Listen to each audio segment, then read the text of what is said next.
पुष्प एक लोटा जल जीवन की सार्थकता है। श्रावण महीने की नवमी तिथि, कौन सी तिथि?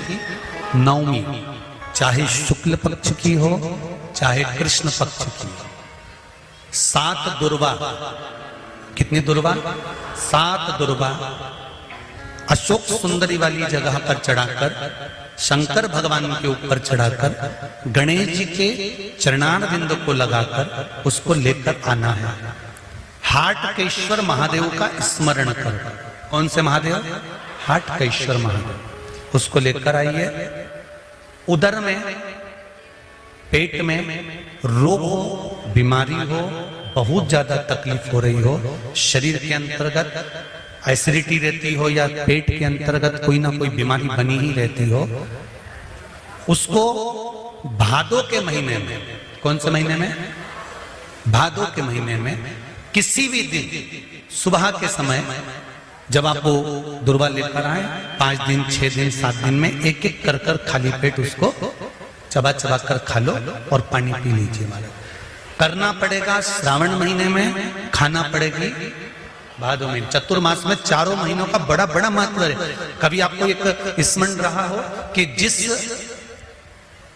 नारी के, स्त्री के रजोधर्म से जुड़ी हुई या पुरुष वर्ग में भी कहीं ना कहीं किसी ना किसी रूप में इस उदर से लेकर एड़ी तक के बीच में जो भी तकलीफें होती हैं उससे जुड़े हुए के लिए भी सावन के महीने में प्रयोग आता है। उसको कर लेने से संपूर्ण जीवन समय में ये नाभि कोश से लेकर एड़ी तक के बीच में कभी तकलीफ हो ही नहीं सकती। और वो जल शंकर भगवान को शूलपाणेश्वर महादेव के नाम से चढ़ाया गया। कौन से महादेव के नाम से? शूलपाणेश्वर महादेव।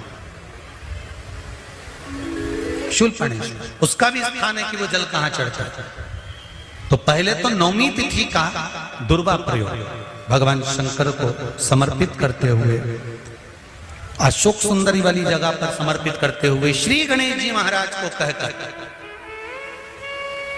आपको याद होगा जिस समय पर श्री गणेश जी महाराज कुबेर जी महाराज के घर में भोजन करने गए थे, सारा अन्न भगवान गणेश जी पा गए थे, तब शंकर भगवान ने दुर्वा भेजी थी। ये दुर्वा जब गणेश जी को भेजी गई थी तो वो औषधि के लिए भेजी गई थी कि गणेश जी ने ज्यादा पा लिया है तो शरीर में रोग ना हो जाए, पेट में कोई रोग ना हो जाए। तब शिव जी ने भेजी थी अशोक सुंदरी के माध्यम से।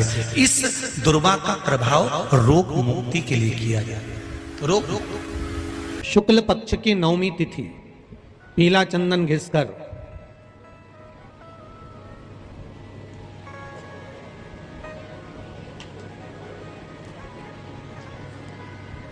उस चंदन को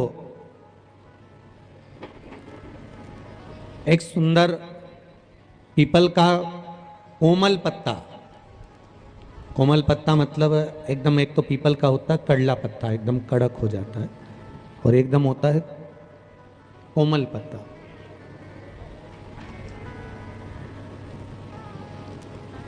उस पीपल के कोमल पत्ते पर पीला चंदन घिसकर, जो वो चंदन होता है, उस चंदन को घिसकर उस चंदन को उस पत्ते पर रख लें। और महाराज उस पत्ते को मध्याह्न के समय पर, जैसे जब सुबह के समय पर सारी पूजन हो जाए, अर्चना हो जाए, भगवान शिव के मंदिरों में जल समर्पित हो जाए, उसके बाद में जब बाबा एकदम आनंद में विराजे हों, तब जहां शिवलिंग रखा होता है,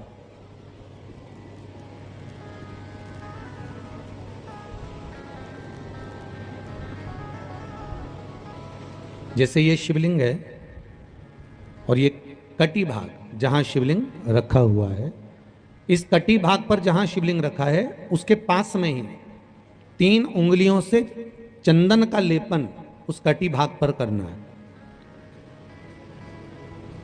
जो उंगलियां लगी रहेगी उसी को अशोक सुंदरी वाली जगह पर स्पर्श करना है। और अशोक सुंदरी वाली जगह पर स्पर्श कर कर कुछ देर तक चंदन लगे रहने देना है, उसके बाद में उस चंदन को वापस निकाल कर लेकर आना है। कट्टी भाग पर जो लगाया गया है उसको भी निकाल कर वापस लेकर आना है। फिर बाबा का स्नान नहीं कराना है, केवल चंदन लेकर आना है, उसी पीपल के पत्ते पर रखकर। एक डिब्बी में उस चंदन को आप रख लीजिए। कुछ दिन जिसकी नेत्र ज्योति कमजोर है, चश्मा लग रहा हो, श्रवण शक्ति कमजोर हो, सुनाई कम दे रहा हो, उसके कंठ से इस ठोड़ी तक उस चंदन का तिलक लगाना प्रारंभ कर दीजिए और नेत्रों के नीचे थोड़ा सा वो चंदन लगाना प्रारंभ कर दीजिए। लगभग 20 से 22 दिन तक आप उसका प्रयोग करिए और एक रुद्राक्ष का जल शिव को समर्पित कर कर उस जल का आचमन करना प्रारंभ कर लीजिए। लगभग 22 दिन लगेंगे। धीरे धीरे फिर जाकर डॉक्टर को जांच करा लेना, नेत्र की ज्योति बढ़ना प्रारंभ हो गई है। पर विश्वास के साथ में, भरोसे के साथ में, क्योंकि सबसे मूल अगर कुछ है तो विश्वास मूल है।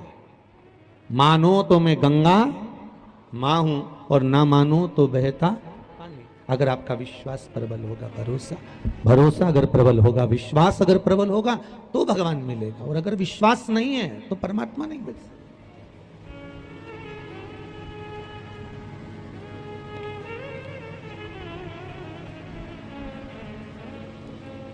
विश्वास के बल पर भगवान की प्राप्ति है। विश्वास है तो शिव है। पानी का मटका, हंडा, भले तुम्हारे घर में नल से पानी आ रहा हो, आरओ का पानी आ रहा हो, तुमने आरओ लगा रखा हो और उसके नीचे एक छोटा सा हंडा, मटका, कुछ भी, छोटा सा घड़ा, कुछ भी रखना जरूर चाहिए। रसोई घर में भले इतना बड़ा हंडा रखो, मटका रखो, घड़ा रखो, कलश रखो, पर रखना जरूर चाहिए। क्यों? उसमें पितरों का स्थान होता है। तो घर में, रसोई घर में कभी परिवार में किचकिच नहीं होती, क्लेश नहीं होता। अगर हंडा भरा हुआ है, हंडा खाली होते होते जब सुबह के समय पर पानी थोड़ा रह जाता है, उस घर में जहां हंडा आधे से ज्यादा खाली हो जाता है, शास्त्र कहता है, भविष्य पुराण कहती है, जहां पानी का हंडा आधे से ज्यादा खाली हो गया, समझ लेना दूसरे दिन रसोई घर में क्लेश जरूर होगा, यह पक्का। इसलिए हंडे की सीमितता देखी जाती है। मटके को, हंडे को, कलश को आधे से ज्यादा भरकर रखा होना चाहिए। भले आधे तक भरा रहे पर आधे से नीचे नहीं जाए। उस घर में हम माताएं पूछती हैं, पंडित जी हमारे घर में बहुत क्लेश है, हमारी बहू सुनती नहीं, बहू के हमारी सास नहीं सुनती। क्लेश हो कहां से रहा? जब तुम लड़की पसंद करके आई, उसका पांव देख के आई, 25 बार फोटो देखा,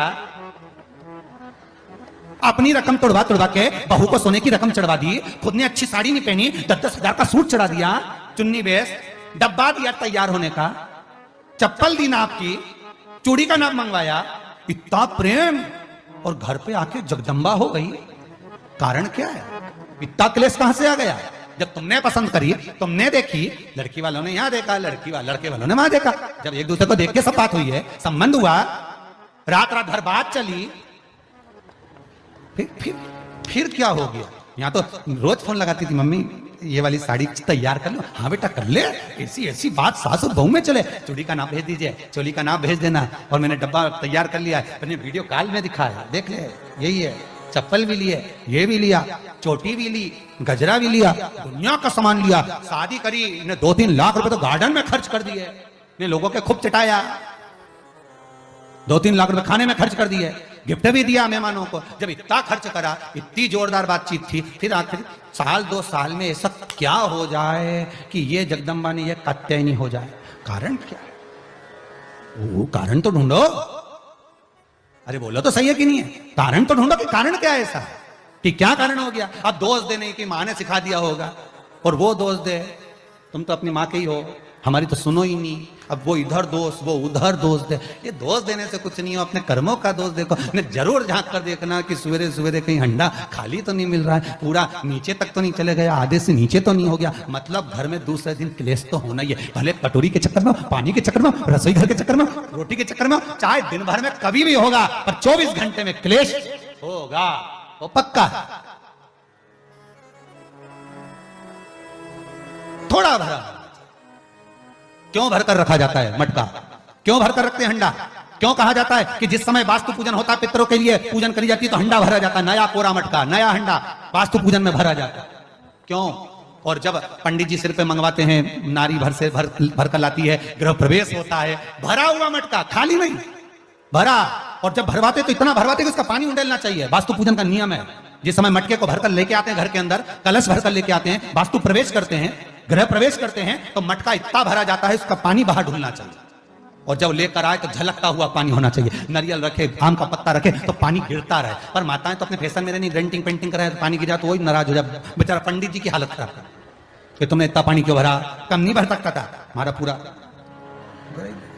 ये तो परंतु शास्त्र रीति क्या कर रही है, भविष्य पुराण क्या कर रही है, हमारी शास्त्र क्या कर रहे हैं कि पानी भरा हुआ जब चलता है, झलकता झलकता चले, घर में जब प्रवेश करे तो भगवान से यही प्रार्थना रहती है कि लक्ष्मी ऐसी झलकती रहे, इतनी कृपा कर दे। पर लोग, पंडित जी भी कह दिया अच्छे कपड़े पहनी बेचारी ने, पिन मिन लगाई हो, बढ़िया जोरदार पल्लू मल्लू लिए, तो अब डब्बा मब्बा भर के तैयार कर, डेंटिंग पेंटिंग कर, बाद जब पानी गिरे तो कहीं तो बेचारा पंडित जी भी थोड़ा खाली करो पंडित जी, खाली करो। और खाली करा, इतना भर दिया, अब वो मैंने आम का पत्ता, नारियल सब धर दिया, और ना झलके ना कुछ झलके, क्योंकि इसका अहंकार इतना झलके तो कलश की खाक झलके। ये तो गृह प्रवेश कर रही तो अपने आप को ऐसी समझ रही कि हमारा बराबर कोई नहीं बनाया ऐसी, और ऊपर से फोटो खींच रहा। अभी इसका अहंकार इतना झलके तो कलश के खाक झलके। अब जो झलकना वो तो झलका ही नहीं, मैं झुमका झलका, और कहा मतलब का झलका है, झलके सो। इतना सुंदर कहा है, हम पूरे छत्तीसगढ़ वालों से नहीं, पूरे देशवासियों से कहना चाहते हैं, हे छत्तीसगढ़ वालों, थोड़ा सा लालच देखकर, थोड़ा सा धन देखकर धर्म मत छोड़ना। दूध नहीं दे गाय तो गाय को रोड पर मत छोड़ना। और इच्छा अगर भगवान भोलेनाथ पूरी करने में देरी लगा दें तो भी एक लोटा जल मत छोड़ना। कोई कितना लालच दे, कोई कितना धन दिखाए, कोई कितनी भी संपदा दिखाए, तो भी अपना सनातन धर्म मत छोड़ना। अपना सनातन धर्म छोड़कर हमें कहीं नहीं जाना। इससे सुंदर कोई धर्म नहीं होगा जहां एक लोटा जल सारी समस्या का हल। बोल बम का नारा है, श्री शिवाय। इससे सुंदर धर्म क्या होगा? एक लोटा जल चढ़ाया, 3 बार ताली बजाई, काम हो गए। और शिव पुराण तो यहाँ तक कहती है, भगवान शंकर की कथा तो यहाँ तक कहती है कि बाबा की कथा में, हमारे पास में कई लोग कहते हैं बाबा जी हमारे पास डमरू नहीं है, हम डमरू बजा सकते हैं। कोई ने कहा बाबा जी हमारे पास ये नहीं है, हम ये ला सकते हैं। यहाँ तक शिव पुराण कहती है, शंकर भगवान को प्रसन्न करने के लिए स्वयं देवताओं ने भी जो प्रयास करा, हाथ के डमरू नहीं, सामान के डमरू नहीं, अपने गाल के डमरू का नाद, गाल के डमरू का नाद किया। इसलिए आज भी बंगाल में, आज भी साउथ में, आज भी दक्षिण में गाल के डमरू बजाए जाते हैं। आपने देखा होगा कोई ऐसे दीवान को उड़ करता हुआ, कोई ऐसे करता हुआ। जब देवी की पूजन करते हैं, देवता की पूजन करते हैं, तो कई लोग डमरू का नाद करते हैं। इसको गल डमरू करते हैं। नहीं, हमारे पास कुछ नहीं। अरे तेरा ही दिया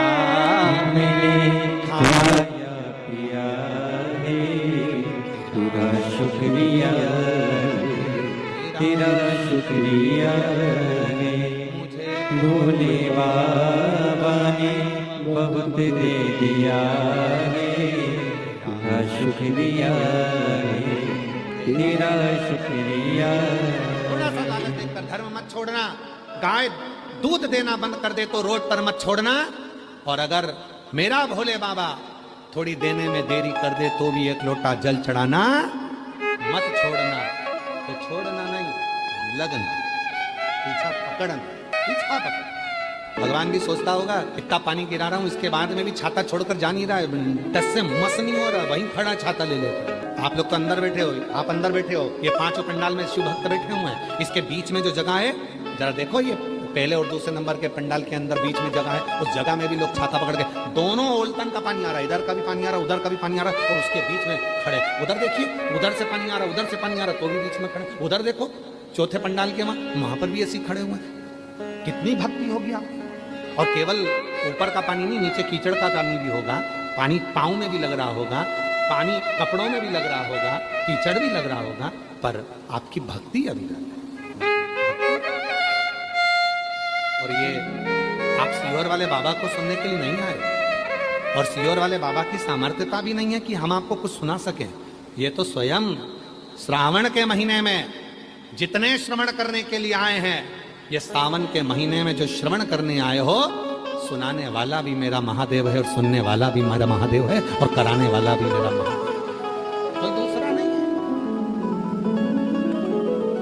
एक संबंध जुड़ गया, एक संबंध, कर्म,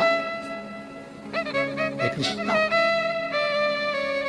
एक बात बताएं आपको, अपने मन की बात है, वैसे बताना नहीं चाहिए, फिर भी हम तुम्हें बता देते हैं। सुनो, पहले हम भी तुम्हारे जैसे ही मंदिर में चले जाते थे, जल चढ़ा देते थे, जैसे सब लोग चढ़ाते हैं वैसे ही हम भी थे। हम भी मंदिर में चले जाते थे, एक लोटा जल चढ़ा दिया, मंदिर धोया, साफ करा, धीरे धीरे धीरे धीरे धीरे धीरे। हमें क्या मालूम था कि भोलेनाथ जी मंदिर में जल चढ़ाने वाले का हाथ पकड़ लेते हैं और उससे अपना रिश्ता बना लेते हैं। इसीलिए मेरी बहनों, मेरी बेटियों, मेरी जीजियों, मेरे जीजाओं, मेरे भाई, मेरे बुजुर्ग माँ बाप, हम आपसे कहते हैं कि आप कुछ मत करो, शिव के मंदिर में जाकर एक लोटा जल चढ़ाना प्रारंभ कर दो, तुम्हें रिश्ता जोड़ने की जरूरत नहीं पड़ेगी। बाबा खुद तुम्हें अपनी बेटी बना लेगा, तुम्हें अपना बेटा बना लेगा और तुमसे रिश्ता जोड़ेगा। इतना सुंदर शिव महापुराण की कथा में तुम रुका जी चंचुला देवी को पाएगा। किसी मंदिर में नगाड़ा नहीं बजा सकते, मत बजा। किसी मंदिर में घंटा नहीं बजा सकते, मत बजा। किसी मंदिर में मंजीरा नहीं बजा सकते, मत बजा। किसी मंदिर में जाकर ढोल नहीं बजा सकते, नगाड़ा नहीं बजा सकते, मत बजा। पर शिव पुराण की कथा कहती है 5 ऐसे हैं जिनके चेहरे पर यदि आपके द्वारा मुस्कुराहट आ जाए तो समझ लेना कि आपकी जिंदगी नगाड़ों से, ढोल से, मंजीरे से और खुशियों से भर गई। 5 ऐसे। पहले नंबर पर है मां, दूसरे नंबर पर है पिता, तीसरे नंबर पर है बेटी, चौथे नंबर पर है बहू और 5वें नंबर पर है शिव का भक्त।